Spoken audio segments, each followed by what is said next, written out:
Baby number 2 is coming!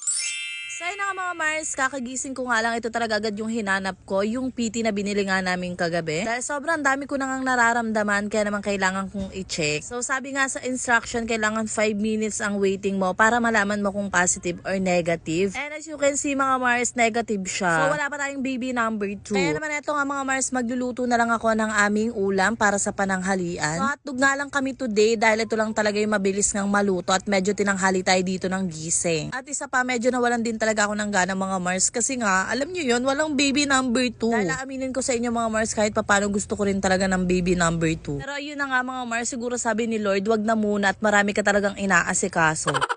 And ayan, after ko nga pala magluto ng hotdog, nagprito na nga rin ako ng itlog dyan. And then ito, magsasalang naman ako ng pansit canton dahil ni-request nga ni Tantan na gusto niya daw baon ngayon is pansit canton. And ayun, ibigay natin ang hiling para nga maging success ang pagkain niya. And sa totoo lang mga Mars, ilang linggo niya na rin talagang nire-request na kumain daw kami ng pansit canton. Kaya naman ngayon nga ibibigay ko na ang hiling niya pero ngayon ay baon niya ito sa school. So wag kayong mag-alala mga Mars sa mga kinakain niya dahil hindi naman kami araw-araw ganyan magkain. So habang kumakain nga siya dyan, eto nilalagay ko na nga pala yung kanyang baon dito sa mga lagayan para mamaya ang pagligo at pagbibihis na nga lang ang aasikasuhin. At itong mama nyo rin kasi ay merong dapat puntahan. O shot, eto na nga mga Mars, fast forward na, nandito na ako sa dapat kong puntahan. Yes, opo mga Mars, nandito po kami sa Quiapo ngayon. So dumaan nga muna kami dito sa may Quiapo Church. And dahil nga sobrang init, napabili nga kami netong magic water with white gulaman. Wow! So bali pangalawang beses ko lang pala nakakapunta dito sa Quiapo mga Mars. At ngayon meron kaming sasadyain. At ito nga sasadyain namin ngayon mga Mars ay makakatulong para makita ko yung mga nagtatagong may utang sa akin. Charis!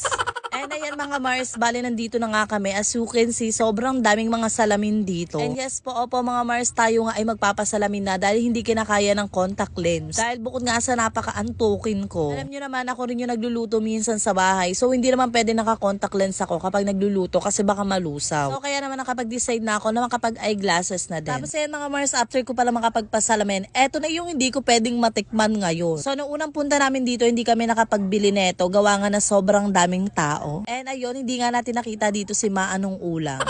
Si Neneng B pala yun mga Mars. Kaya naman eto mga Mars, syempre tinikman na natin ang kanilang pangmalakasan ng hotdog sandwich na nagkakalaga ng 50 pesos.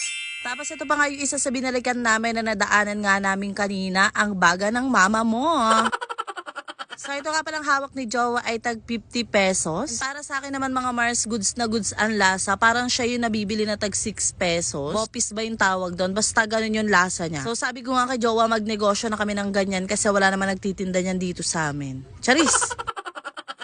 So ayan mga Mars, hanggang dito na lang muna at kami muna uuwi. Baka maabutan pa ng ulan. Yun lang. Bye-bye!